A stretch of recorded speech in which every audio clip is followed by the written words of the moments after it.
baka prank ko yun kasi hindi ko pinapakita sa inyo yung weakness ko. Okay, opo, naghiwala na po kami and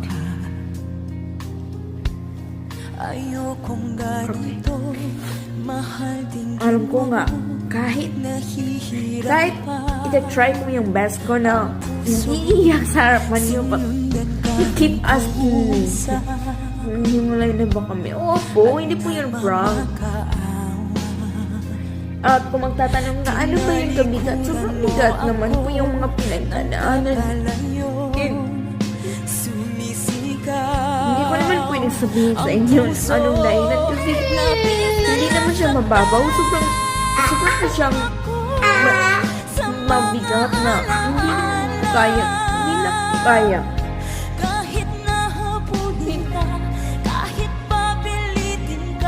Hirap naman kung ikaw lang